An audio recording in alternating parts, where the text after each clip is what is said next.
Hey guys, welcome to my channel. Zeke's barking. Okay, wait, maybe he stopped. Oh, do you hear him? Anyway, Zeke. I think he heard me like say, hey guys. He always does that if it's like silent. And then he's even downstairs, but if it's like silent in the house and then I start recording my video and he hears me, he'll bark. He's cute. Anyway, so I'm going to do a compilation here of the people that came out saying that they either knew Bryan Kohberger or had some kind of experience with Bryan Kohberger, whether they were a classmate, a student, old friend, just anybody that had some kind of experience with him. So I'm not sure if I'm going to include articles yet. We'll see how the editing goes. I'm recording this before I even edited anything. This is the first step. Well, I have all the videos together, but let's just see how this goes. Okay. Oh, and if I miss any and you guys have them, send it to me because I could always update this video and I would love it to be like a complete compilation of everything out there of people that knew him. So I possibly could have missed some. So yeah, email me if you find some that I missed in this video. Okay, so here it is. Mr. Kohberger indicated that Bryan was acting normal and not out of character on the drive back from Washington. Monroe County Public Defender Jason Labar represented Kohberger at his extradition hearing and has spent time with his parents and two older sisters. The family want the general public to know that Bryan is a caring son and brother. Kohberger and his sisters grew up in a small town in the Pocono Mountains. His father was a maintenance worker and his mother worked in the school system. Okay, now let's get into the people that not only know Bryan Kohberger, but those that have come forward and said he either made strange comments to them or acted differently after the killings. First, we have a neighbor of Kohberger's who spoke with CBS News. Now, this neighbor claims that only a few days after the killings, when all of us had very limited information about the crime, Kohberger allegedly, quote, asked if this neighbor had heard about the murders, and then Kohberger allegedly said, quote, yeah, it seems like they have no leads. Seems like it was a crime of passion. Her mom calling to break the news. And she said the person they arrested was Bryan Kohberger, and immediately I freaked out naturally.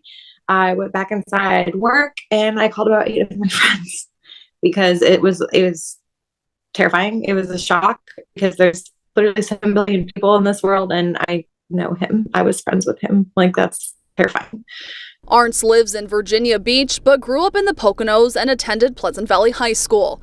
She tells us she became friends with Bryan Kohberger through her younger brother during their time in school. We just hung out and talked, and that's what it was. It wasn't anything crazy, just a typical friendship. I didn't want to think about what even happened out there. I just want the families to have clarity. I want them to have some type of just answers to questions that they don't have. And I know that we won't get those answers or they won't get those answers until they actually hear from him.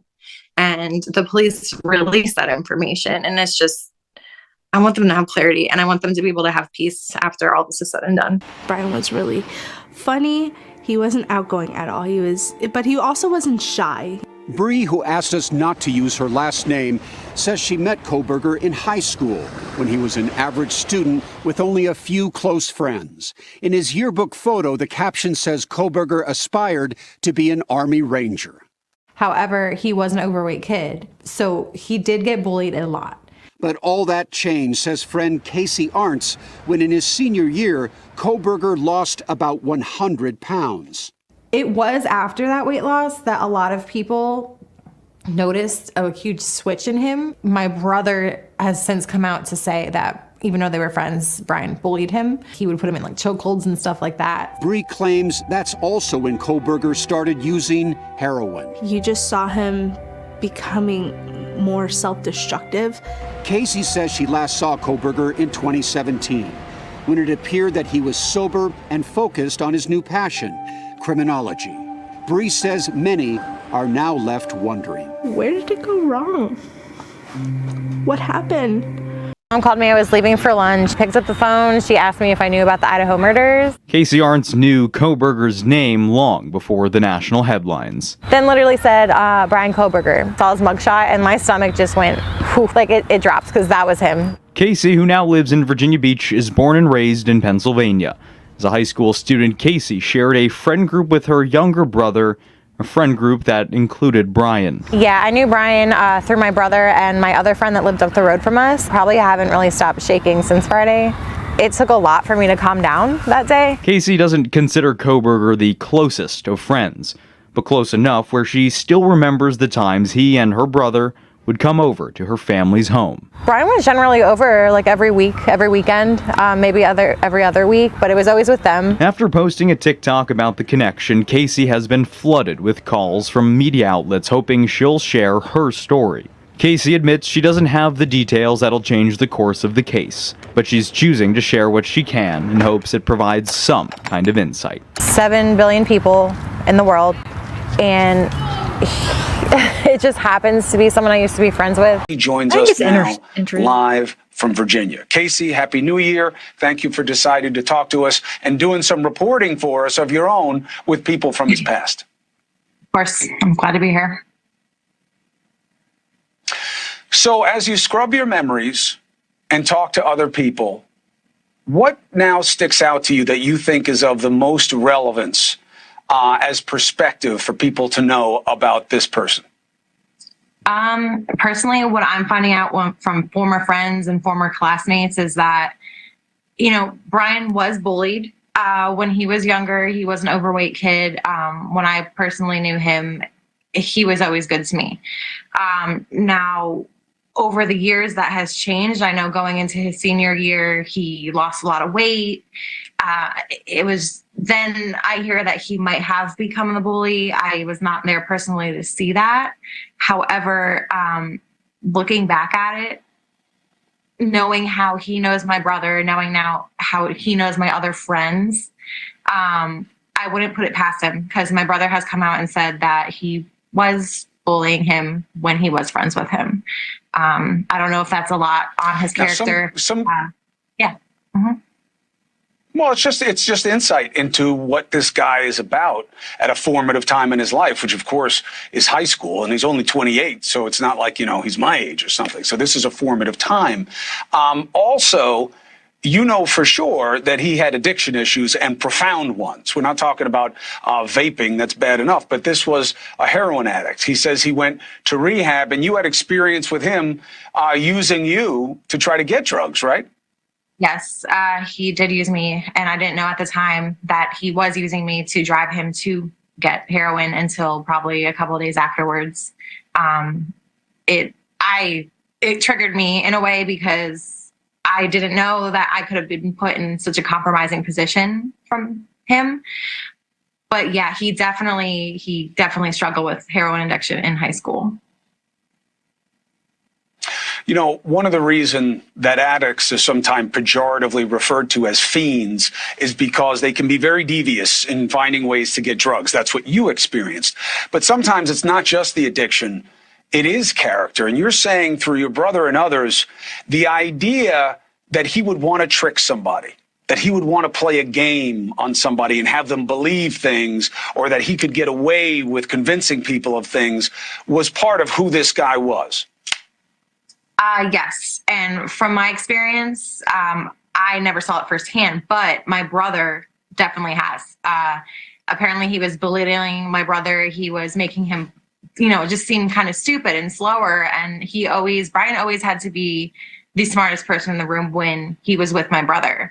It was like he was undermining him and just putting him down. And my brother cut ties with him because of this, because it got too much of a torment for him. Now, look, we got to let the process play out, but it is already, I can tell you, with well over 20 years experience, very unusual that somebody who did nothing wrong says nothing. Now, people can say, well, that's the right way to play the system, and he is a criminologist, and that's what, but most people don't. If they get caught for something that they didn't do, they talk about that. And all the reporting we have is that he says almost nothing. He's spending most of his time in jail, Newsnation has learned, sleeping. He's not protesting his innocence, that he asked a single question of, has anybody else been arrested? How does that square with the person you knew in terms of acting normal in situations?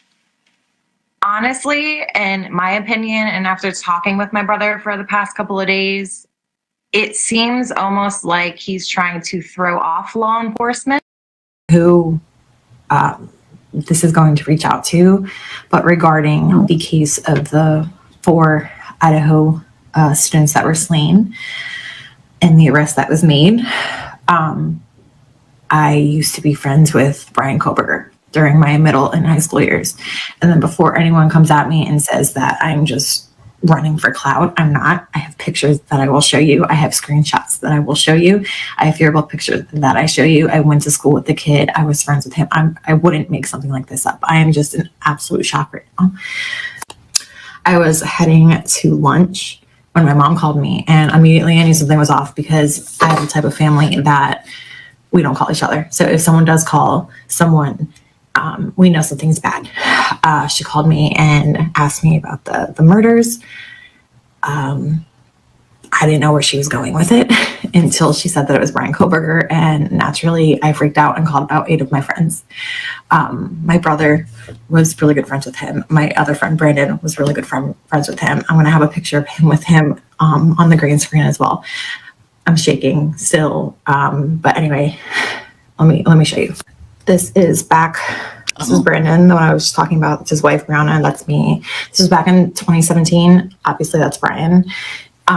Still has the dead face that it's the eyes. I don't know. But when I spoke to him back in 2017, he was clean. He was a heavy heroin user back in high school. And it was just nice to see the kid clean up. And at that time, he said he was doing security detail. I believe it was out of school is what he told me.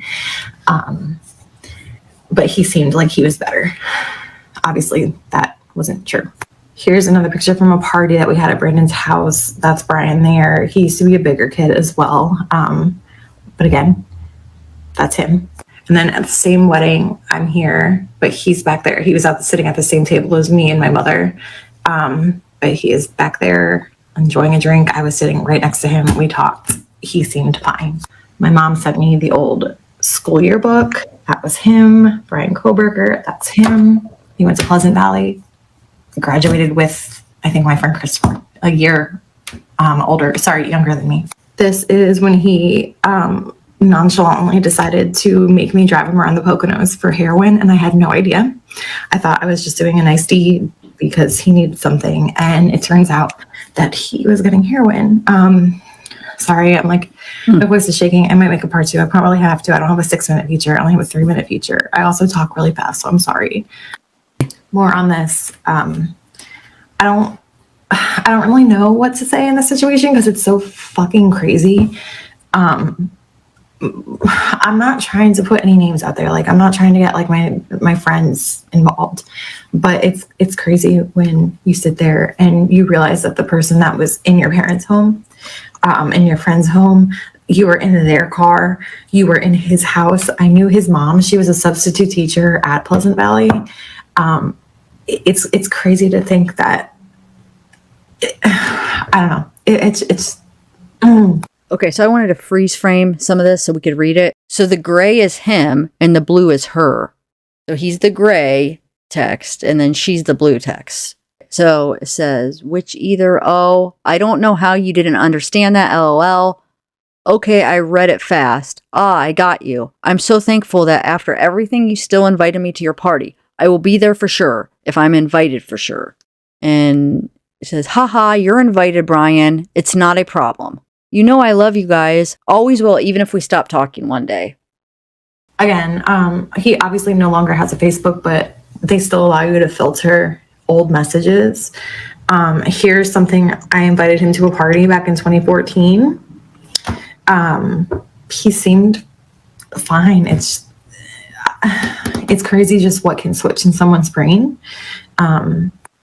So this is her saying to Bryan, I would like to hand you a big congratulations for lying to me about driving you around.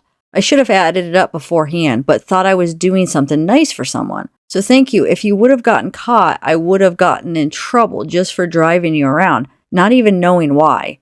Needles for your aunt? Wow, really great story. Bye. He says, I'm in rehab. She says, I know that. He says, I'm sorry again. And then after the whole heroin incident, I didn't know that he was literally making me drive to get him heroin until Brendan told me. So I messaged him a pretty rotten message just because I was pissed. I didn't know there was fucking heroin in my car. But this was, again, 2013. I was 2 years, graduated from high school. He then said he was in rehab. He would randomly message me after that. Says, no crap, where at? Says, possibly ESU, most likely Centenary in New Jersey, where my sister goes. Criminal justice, you? She says, I've been accepted to different places, but I'm starting out cheap at Northampton. And he says, my rents are trying to push Northampton for me. So his parents, he's saying. She says, it's not that bad. I'd rather save the money and start out with 2 years and transfer later. My mom has been pushing it on me for a while now, too. So basically, yeah, she's just asking, like, where are you going to school, it sounds like. And he says, possibly ESU, most likely Centenary in New Jersey, where my sister goes. Criminal justice, you. So she must be asking what his major was. This is him mentioning he wanted to study criminal justice. Again, back in 2013, he was already hoping to do that. And then that obviously fell through because he said he went to rehab. But apparently he went back at it. And again, in 2017, that's when it seemed like everything was fine and he was doing great for himself. So it was kind of crazy that this fucking happened. But yeah, this is also talking about, hanging out with Bryan, chilling with them. So this isn't with Bryan. This is her talking to somebody else about Bryan, it sounds like. So she says, LOL, no, I'm busy all Saturday until the night, unless I convince my mom to let me stay Sunday night again, like I did this past weekend. He says, what'd we do if, per se, I chilled with you Saturday? She says, night? And he says, yeah. I don't know, man. I think Kim will be over. He says, I'll see if I can make arrangements for you, with a heart. So she says, LOL, I mean, Bryan can chill too, if you want. He says, nah, me and Bryan weren't friends for the last 2 months. Now we're acquaintances, kinda. Oh God, what now? And then Brandon said they're like not friends anymore. And this happened a lot because of what he was doing, his addiction, and he had some anger issues. I know he did kickboxing to kind of help with that, but again, I wish I had more pictures. I'm sure I have plenty from MySpace days, but for some reason I cannot get onto my MySpace. When I click to search, it just gives me like broken photos. And I'm sure I had more pictures with him because, again, I did a lot with him. We hiked a mountain by my parents' house together. He mentioned that in one of the messages I had with him. Again, I'm so sorry if this is really fast. I don't really know what to say. This never happened to me before. I really didn't have old friend of a murderer on my 2022 bingo list. So yeah, that's him. So someone had commented and said that, what does something that you knew about him 5 to 10 years ago have to do with anything? The point of the matter is the police want anyone who knew him to reach out to try to get an idea of who he was, regardless of if it was 5 to 10 years ago or 3 minutes ago. Like, they want to know. They want to be able to piece it together. And even if it doesn't really help them because it's that long ago, at the end of the day, I knew him. I was friends with him. And I'm not trying to turn this into a whole, I knew him. Oh my God. Nothing like that. I want to be able to get my statement across. I want to be able to show my story, tell my story. I want my friends to be able to tell my story. I want my brother to, my mom to, which, by the way, my mom and my brother both had called the tip line and gave them their statements. I have a whole freaking novel typed out in my freaking email with the screenshots, which are like 25, by the way. I just want to be able to make sure that I don't know how to explain it. I just want to be able to make sure that I can convey what I know. If it helps or if it doesn't. At the end of the day, there are 4 victims who were brutally murdered. Their families, their friends, they want answers, and I have answers. Maybe not of why he did it, but I know who he was, and I just want to be able to, I don't know. And then someone else said I might get subpoenaed because of the video. Fuck it. Send me a subpoena. I'll make my statement. I'll look him dead in the eye and tell him what a piece of shit he is. You can rot in fucking hell. And then, is it only these 4 people that he killed? I don't know. At the end of the day, it's terrifying, and I'm going to need more than melatonin to sleep tonight. Definitely. Beats me because, thankful I invited him to a party in 2014. He's like, I love you guys. Always will, even if we stop talking one day. Tonight, Bryan Kohberger's childhood friend Thomas speaking to ABC News, describing the Idaho murder suspect as mean in high school, saying Bryan was eager to be seen as dominant. He would just he would grapple me and put me in headlocks and arm bars and stuff like that. I used to go on night runs with him because I didn't want to go running at night by myself, so I would text him hey, you want to go for a run? We'd go for 6-7 mile runs at night. So when I saw who it was, I was just in complete shock. I'm still kind of shaking knowing about that. It's just unreal to think somebody could actually do that to somebody. It's absolutely mind-boggling. My adrenaline's still kind of running after finding that information out. So just I feel for the families, and I'm just happy justice can be served now. So. Before his arrest, Bryan Kohberger was studying for a PhD in criminology and was a teaching assistant in the Department of Criminal Justice at Washington State University, roughly 8 miles from the scene of the crimes. Benjamin Roberts took 4 classes with Kohberger and thought he was highly intelligent. He seemed very comfortable around other people. He was fairly quick to offer his opinion and thoughts. This is out of character for Bryan, these allegations. I looked it up, I typed, Idaho murders, and then, holy crap, that's Bryan. That's Bryan, I know Bryan, That's wild to me. This Pennsylvania man has been friends with Kohberger since the 8th grade. How did he get started in drugs? He got in drugs via an acquaintance of his. It was definitely heroin. It was pretty gnarly. He reveals the ups and downs of Bryan Kohberger's life. And we'll talk to a college student who says he saw another side to the criminology student turned accused murderer. Very intense stare. I remember that. I'll never forget that. Looking right into my soul almost, as we were having this back and forth. So I looked it up. I typed, Idaho murders, and then, holy crap, that's Bryan. That's Bryan. I know Bryan. That's wild to me. It's a shock, seeing someone you've known on TV. Jack Bayless met Bryan Kohberger in 8th grade when the two of them ran with a group of boys in this neighborhood near Albrightsville, Pennsylvania. I want to say he wanted to be a cop since he was younger. What kind of teenager was he? He was pretty normal. He was definitely heavier set, and that caused issues in school, apparently. But in high school, dramatic changes washed over Kohberger, according to several friends, including Bayless. I believe it was the weight loss first. And I was, I want to say 14 to maybe 16, between there was the big weight loss. I could be wrong on this, but I'm pretty sure that's what it was. And then it was the drugs. How did he get started in drugs? He got in drugs via an acquaintance of his. It was definitely heroin. It was pretty gnarly. Bayless doesn't know exactly when Kohberger got clean. Last I saw him, he was pretty lucid. But the two reconnected after Kohberger enrolled at DeSales University in Center Valley, right around the corner from Bayless's home. Kohberger's major, criminology. He's always been kind of fascinated with kind of how the brain works and how people think and why they do what they do. And so my senior year, I ended up in a biology class, which is where I met and interacted with Bryan Kohberger. What were your first impressions of the guy? Bryan seemed normal enough. But that opinion did not last for Vernard James, a DeSales film student in 2018 when he attended a class with Kohberger. One of the big parts of that biology class that we were in, we had a group project as a part of our final grade. With 4 DeSales classmates on the project, Kohberger was chosen as team leader. Not surprising for the student DeSales professor Michelle Bolger called brilliant and one of the best students ever, according to an article in the Daily Mail. Dr. Bolger declined to comment to King 5.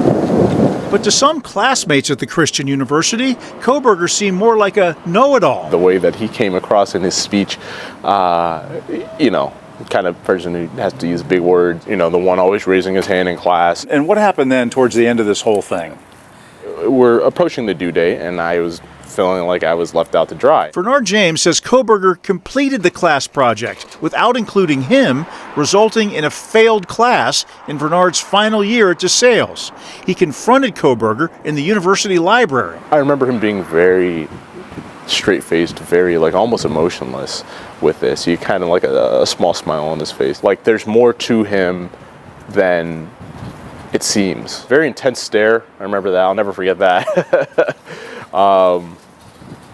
Looking right into my soul almost, you know, as we were having this back and forth. Yeah, manipulative, cold. Was he witnessing an odd personality trait or something more? After Kohberger's arrest, Bernard can't be sure. I mean, it's not every day you expect to come into contact with someone who's accused of something like that, you know, but I see it in some ways, you know. I see the calculated side of him. We're talking about 4 vicious stabbings here. Yeah. Could your friend have done this? I hope he didn't do it. You know, I'm a big believer in innocent until proven guilty. So I hope someone I know didn't do that, you know. Here in Pennsylvania, we've been unable to reach anyone from Kohberger's family. A public defender here who represented him during extradition proceedings has said that Kohberger looks forward to being exonerated in Idaho. The Idaho Statesman interviewed 2 classmates, and they indicated that they had several classes with Kohberger and explained how Kohberger would talk during every class. He would participate, he was very vocal, he was social. Ben Roberts, a criminal justice grad student, said, quote, "He seemed gregarious and outgoing. That was really the only impression that I got. He was making the rounds. He definitely seemed a little more eager than some of the others that were present to go around and introduce himself." Another classmate, who chose to remain anonymous, explained, quote, "Bryan only talked about his interest in forensic psychology. He was an incredibly strong student and talked during class every time. He sat front and center and was not hiding or tucking back in the back. According to this classmate of Kohberger's, this social, talkative, energetic guy, quote, became completely silent when it came to discussing the Idaho murders. I want to bring in someone who knew him, the suspect personally, Rich Pasqua. You worked with him for a period of time. Rich, what can you tell me about the suspect? What was he like? He was just your average guy. I met him through some friends, and they told me that he was a little weird, and he was a little socially awkward, I guess you could say. But he wasn't a bad guy. He needed a job, so I worked at a pizza shop at that time, and they were hiring. I said, yeah, come on in and apply, and he did, and he got the job. So I worked with him for a little bit. But he was quiet, though. What was conversation like with him? What was that? What was conversation like with him? Like when you talk with him at work, would he look you in your eyes? Did he have friends? Did he have a girlfriend at the time? It was so long ago. It was like 2013, but he didn't have a girlfriend. I do remember that. And my wife went to school with him. They graduated together, and she doesn't remember him ever having a girlfriend, and I don't remember him ever having a girlfriend. And he didn't have many friends, so he would do anything to fit in, and would do he just wanted to be liked by everybody. But he wasn't a bad kid. He was all right. And I knew his sister. I went to school with his sister. And I knew his father worked for the school. And I believe his mother did too. But his family, they were all nice people. And, his dad was always really nice to me, very polite. But I never thought that he would do something like that. Good copy. So we've heard from some people that surrounded him that there may have been drug use in his life prior as well. Did you know him to use drugs or anything like that, sir? Yeah, he did use drugs. That's how I really know him too. He was a big heroin addict, and so was I. I got 6 years clean now. I work in treatment and everything, but back then I was using, and so that's how I know for a fact he was using. I've got high with him a couple times and used with him. And I remember one night we went out and his car broke down, and his dad had to come out, and he got pretty angry because his car broke down and everything, and we couldn't get what we needed that night. And I knew other people that dealt drugs, and we would deliver drugs to him a lot. And so that's when I heard about this case. I haven't heard from him in so long. And then I heard about this, and it said that he was going to college. I said, I haven't heard from him. I guess that's what he's been doing. He must have cleaned up. I know he was in and out of rehab a couple times, but he really did. He cleaned up and was going to college all these years. Rich, I'm short on time, but I got to ask you one last question. We've heard from people that he had a track record of being inappropriate, borderline offensive to women. Did you ever see that in any of your interactions with him and interactions with women? Not in my time knowing him. I've never seen him ever act like that towards women. I've never seen him come off that way ever towards anybody. Yeah. Rich, thank you so much for joining the program. I'm sorry I'm short on time. Hopefully you'll come back. Thank you. Thank you, sir. Kohberger left Washington a grad student and is coming back to the inland Northwest, a suspected murderer. This news came as a shock to people who knew him, and some are now speaking out on changes in his behavior and his personality that push them away. Tonight at 6, Esther Bauer has new details from a father who says both his kids grew up with Kohberger. Esther. Quite a few times, Kohberger was actually in my house, and it's, that's a pretty frightening thing to know. Because Tom Arntz says his kids went to school with Kohberger in Pennsylvania. He said some things are a little odd with him. He was always like he had to be like the number one person in the room. Over the years, his kids noticed changes. Tom says he used to be around 300 pounds, then lost a lot of weight, and that wasn't the only difference. My son said he changed a little bit, and he got pretty aggressive with him and mean to him and stuff, and my son broke off relations with him. He just never seen him anymore. The last time the Arntz family saw him was when Kohberger was working as a security guard at a local school a couple years back. When we talked to him there, everything seemed, normal. He was polite and everything. It was very, very weird to hear this stuff. Washington State University confirms he was a PhD student at the time of the alleged murder, and Tom adds he was smart. Very intelligent, and then, he would explain things in like a really odd way that had to be really sophisticated way of explaining stuff. There is still so much more to explain and understand in this investigation. It's unsettling for Tom to think about how this person, who they knew for years, could have killed these 4 students. Just insane. Now this is 26-year-old Haley Willett, and she told the Daily Beast that she went on a date with Kohberger in 2015 when she was in college. They met on Tinder. They went to the movies, and then after the movies, according to her, things got weird. She says he drove her back to her dorm, and she says, quote, he started being really pushy about coming up to her room, so she lets him up and said that while he was, quote, very polite and nice on the date, he, quote, completely changed gears. She said, quote, definitely felt uncomfortable when he decided he needed to wait outside of the bathroom for me. So she ends up pretending like she's throwing up in the bathroom, and he ultimately leaves. And then later on in the night, he messages her that she has good birthing hips, and they never speak again. I was so lucky that I was never raped by anyone I went on a Tinder date with.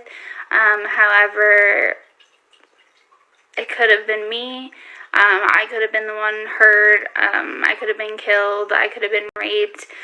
And I did not take any precautions to prevent that from happening to me. So I am very fortunate that none of that happened to me.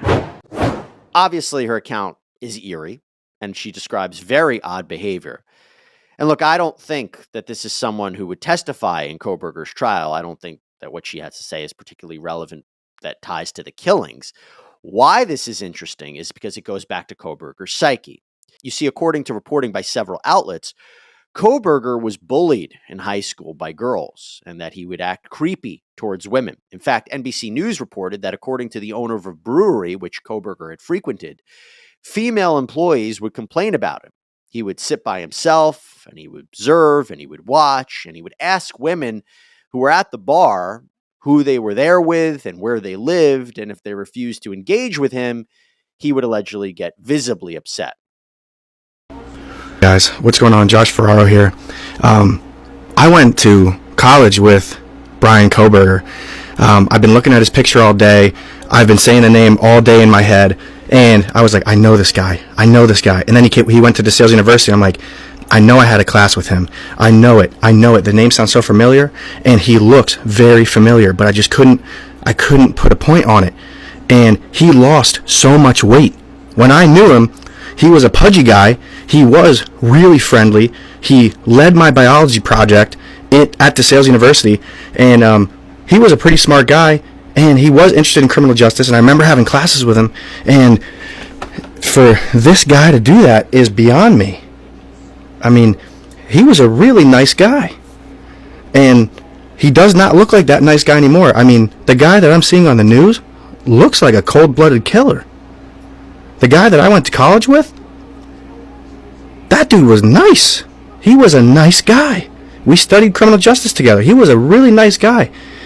And I'm devastated and heartbroken that I knew this guy and that he did this.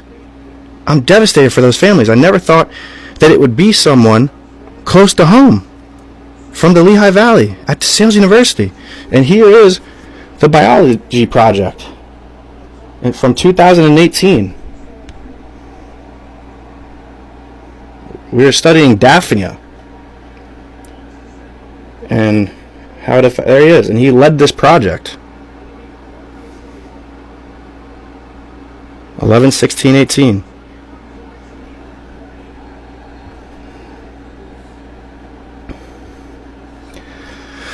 Now, I want to make it clear. This was not a close friend. This was a guy I did a project with, and my first impression of him was he's a little odd, but he's a nice guy. You know, does not stand out, but you know, he blended in. Like, he was a pretty normal guy, and he does not look like a normal guy now. He looks so skinny and so threatening. I'm shocked. I am completely shocked. But rotten hell if it was you. So that's what I have to say. Hey guys, how we doing? Josh Ferraro here. I just want to start off by giving my deepest condolences to the victims and their families. That being Ethan, Maddie, Zaina, and Kaylee. It should have never happened. I did go to college with Bryan Kohberger. Here's the science project. It's all about Daphnia magnia and how, if they were exposed to hot water or cold water, would they survive? What was their heart rate? How did it affect them? This was a picture I took. I actually had to tell Bryan to stop laughing and to start being serious. You know, now that I've got a chance to kind of calm down and collect my wits about me, I was a criminal justice major at DeSales as well. I studied under Kathleen Ramsland as well. We took a really interesting class there called psychological sleuthing, where you basically enter the mind of a killer and you have to decipher how that crime happened based off minute clues that Dr. Ramsland would give you. And they were really fun and they were really interesting. That was probably my favorite class, psychological sleuthing. My moniker, psychological sleuth. Theorizing how things are done is very interesting. Profiling is very interesting. And I made a profile December 19th that fixed Bryan's exactly. Somewhat of a loner. Not very good with women. Says hateful comments about women. Calls women hurtful things. Gives off creepy vibes at bars. So I made this profile December 9th. It's already on my page if you want to check it out. But it seems to me, through all his struggles in life, he wanted to go out to Washington State and reinvent himself and try to become a different person. Or at least ascend to a higher status where he could attract more women, i.e. a doctorate in criminal justice, because he didn't have anything else going for him. So perhaps his intelligence could finally bag him a woman. Clearly that didn't happen. Looks aren't enough. Intelligence is enough. You need charisma. You need to be gentle. You need to be kind. You need to be a gentleman. And with everything coming out, it doesn't seem he was any of those things. I only knew him on an intellectual level. We worked well together on our project. It was him and I, two others. We are the only ones who did any work. It was a very long project, very tedious, and he was great on an intellectual level with a guy, being myself. Guys, you need to be vigilant about guys that you know that are hateful towards women. It's easy to pick up the signs. It's easy to be aware. It's easy to be perspicacious. Be safe out there, people. Please. Happy holidays. And by the way, Anjanette Levy, my co-host here on Sidebar, actually spoke with another one of Kohberger's neighbors, too. Did you ever hear anything up there or anything like that? Yeah, we heard, we heard loud sounds during the night. Yeah. Many times. Yeah. Not just once. And so it seemed like he's a night person, not do a lot of things during the day, but during the night he's very active. Right. To like clean the floor sometimes with vacuum. It's very loud sound. So, yeah, it's that's the thing, I keep telling the journalists and reporters that is what we heard from the upstairs. Yeah. But it was just, he was a night person vacuuming or whatever. Yeah. Yeah. And even sometimes like in the bathroom wash and very late. It's not like what is a regular time. Yeah. Very late night he would do this kind of stuff. Yeah. So we got up, and many times. Did you ever ask him to quiet down or anything? Or? I actually wanted, but I didn't try. Yeah. Once when I met him, we just say hello. I just want to say, could you please keep it quiet because we wake up during night and have kids in it. But I didn't do that. I think maybe because he just moved in August. Maybe he need time to get used to. Sure. Says the neighbor, who is a woman, told the news outlet that she always heard Kohberger up late at night since he moved into the complex in August. He's normally a very late night person, going to the bathroom and vacuuming at 1 or 12 in the morning. She said, I have kids, so sometimes I thought of speaking to him or complaining, but never did. It seemed like he never slept because he was always doing something all night. While Kohberger was never talkative with his neighbors, he occasionally greeted others in passing. She recalled him bringing a woman home with him one night and hearing them talk through the walls of the complex. The alleged killer also brought home a woman with him in his white car, but the two immediately parted ways when he parked, according to the neighbor. Kohberger had continued to serve as a teacher's assistant at the university before driving his white Hyundai Elantra across the country in the days before, with suspicious cops hot on his trail. His father, who is not said to be a suspect, had flown to Idaho to make the 2,500-mile drive with his son after Kohberger completed his first semester of the PhD program at the university, the suspect's lawyer said. Kohberger was described as super awkward and a little off by students in the criminal justice and criminology department. Did not change his routine or behavior in weeks following the murders. Fox reported. Cops had homed in on DNA evidence in Kohberger's car, which was seen near the site of the gruesome murders, to link the suspect to the crime. The undisclosed forensic evidence was linked to the suspect after it was run through a public database, two law enforcement sources told the network Saturday. They tracked the grad student for 4 days before making an arrest while it worked with local law enforcement to develop enough probable cause to obtain a warrant, the source said. Despite reportedly wearing gloves while shopping and adopting a business-as-usual routine in the classroom, Kohberger's arrogance may have created a DNA trail that led police to the suspect, experts believe. If somebody like this was really a student of criminal justice and criminology, then he would understand certain things like Locard's exchange principle. Professor Joseph Giacalone, a retired NYPD detective sergeant who teaches at John Jay College of Criminal Justice, told the Daily Beast, the principle he referred to is a forensic theory that states every contact leaves a trace. It shows you the arrogance of people like him, where he thinks he's smarter than the cops because he read something in a book, Giacalone reportedly said. At the end of the day, experience trumps academics every day of the week and twice on Sunday. It will be really interesting to find out as we go if he came prepared, added the expert. Did he wear gloves, a Tyvek suit? What was he doing to not get caught? Was he covering his hair? Did he wear booties over his shoes, knowing that he was going to be stepping in a lot of blood? Those are behavioral aspects where Prosecutors can say this was well thought out and planned. The suspect's educational track has led some to speculate if he was studying to be able to become a better violent criminal, which Giacalone reportedly said was possible but rare. In the spring, Kohberger had reportedly asked for volunteers to speak about their most recent criminal offense and thoughts and feelings throughout the experience as part of his research. At Pleasant Valley High School in Pennsylvania a decade ago, where the suspect had recently worked as a part-time security guard, Kohberger had been mocked by classmates for being socially inept and overweight. It was bad, former classmate Sarah Healy told the outlet, explaining that some girls in her class would throw things at him. Wow. There was definitely something off about him. Like, we couldn't tell exactly what it was. It was just weird. But Bryan was bullied a lot, and I never got a chance to say something to defend him because he would always run away. The suspect then shed weight before his senior year and became an aggressive bully himself by the end of high school, a former friend said. The once overweight teen had developed a very, very weird eating habits, his one-time aunt told the Post Friday.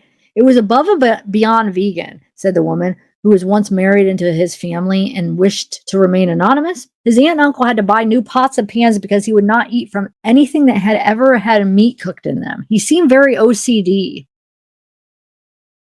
Kohberger also had made creepy comments to female staff at a brewery near his hometown and once called a co-worker of BITCH for rejecting his advances. Family members of the victims told the Post Friday that his arrest had brought them a level of comfort. Of course, we're relieved, said Cheryl Gonsalves, Kaylee's mother. This is what we wanted. We wanted him caught, and now we want justice. Okay, so here's an article where somebody that knew Bryan actually in high school talked a little bit about it, his experience with him. So it says, a Bryan Kohberger was also listed online as studying psychology in 2018 at Northampton Community College in Albrightsville, where he was a member of Psi Beta and got involved in raising awareness of hidden disabilities. He was also employed as a part-time school security officer by the Pleasant Valley School District for several years until last year. Nick McLaughlin, 26, who was friends with Kohberger in high school and vocational school and had been following the Moscow murders, told the Daily Beast he was floored to see Kohberger had been arrested. He described Kohberger as a down-to-earth member of his friend group who was overweight when they graduated junior year, but at the start of senior year, Kohberger was thinner than a rail and turned aggressive, he said. He also picked up a new hobby, taking boxing classes. He always wanted to fight somebody. He was bullying people. We started cutting him off from our friend group because he was 100% a different person, McLaughlin said. Asked what might have contributed to the change that summer, McLaughlin said, "We have no idea." McLaughlin went on to say that he and Kohberger would spend half the school day at Pleasant Valley High before heading to Monroe County Vocational School, where they took classes related to heating and air conditioning work. He said Kohberger also took criminal justice courses to potentially become a cop. McLaughlin said the friendship ended when Kohberger began putting moves on his girlfriend. He was like reaching out to her saying, "I can get us a bottle and we hang out tonight." Okay, so somebody posted this. So it says, "This is crazy and really sad in all honesty. Roll and I were friends with Bryan until he started doing things that were way beyond underage drinking and having normal teen fun. It sucks for everyone. I do hope justice is served. No doubt, but I just wish it would have ended differently." Breaking news, 28-year-old suspect arrested in Idaho murders. Bryan Kohberger was identified as a suspect accused in stabbing deaths of 4 University of Idaho students. So somebody's just posting this that knew him and with some pictures to show, kind of prove that they know him, I guess. Okay, so it says Benjamin Roberts was in 4 classes with Kohberger at Washington State. Roberts spoke with 48 Hours correspondent Peter Van Sant for a report on this case titled Idaho Students Murder. So it's airing January 7th at 10/9 Central at CBS. Streaming on Paramount to watch it. Roberts told Van Sant that Kohberger seemed comfortable around other people. He was very quick to offer his opinion and thoughts. Roberts also says Kohberger appeared to be highly intelligent. He would describe things in the most complicated, perhaps academic way possible, said Roberts. Van Sant asks, trying to impress people? It was like he was trying to convince people that he knew what he was talking about, replied Roberts. This is out of character for Bryan, these allegations, said Monroe County Public Defender Jason Labar, who represented Kohberger at his extradition hearing in Pennsylvania. Labar has spent time with Kohberger's parents and 2 older sisters and says the family wants the public to know that Bryan is a caring son and brother, that he's responsible, that he is devoted to them. Wait, what? That he's responsible. That he's devoted to them. Oh, she's saying, oh, I see. I was thinking like the responsible for the murder. Okay, that he's just responsible and he's devoted to them. Two high school friends of Bryan Kohberger's, Casey Arntz and a young woman named Bree, who asked to have her last name kept private, agreed to talk to 48 Hours. The women say Kohberger was overweight and was bullied a lot in high school until his senior year when he lost about 100 pounds. Casey Arntz said he was rail thin, and it was after that weight loss that a lot of people noticed a huge switch. Arntz said her brother, who was also friends with Kohberger, claims he was bullied by him. When Bryan would get angry with him, he would gaslight him and get physically aggressive, she said, and added that Kohberger would put her brother in chokeholds. Bree claims that Bryan started using heroin. You just saw him becoming more self-destructive, she said. He really stayed secluded. So both Bree and Casey Arntz say years after graduating high school, it appeared as if Kohberger was sober and getting his life together. He was attending Pennsylvania's Northampton Community College and working security for the Pleasant Valley School District. He was telling me that he wanted to get sober and that he was getting sober, says Bree, and he wanted to let me know. I'm going to do better. I'm going to be better. Oh, really? Being better is freaking murdering people? So Bryan Kohberger's at a friend's wedding in 2017. The last time Casey saw Kohberger was in 2017 at a friend's wedding. And I gave him a hug and I said, "You look so good. I'm so proud of you." Both Bree and Casey say it appeared that Kohberger had a new focus, his studies in criminology. His goal was just to change the world for the good around him. He wanted to do something that impacted people in a good way, says Bree. People were not his strong suit, she added. And I think through his criminology studies, he was really trying to understand humans and trying to understand himself. In the fall of 2022, investigators say Kohberger applied for an internship with the Pullman Police Department in Washington State. In an essay, he wrote that he had interest in assisting rural law enforcement agencies with how to better collect and analyze technological data in public safety operations. Now Bree, like many who knew him, struggles to connect the person they once knew to his unspeakable crime.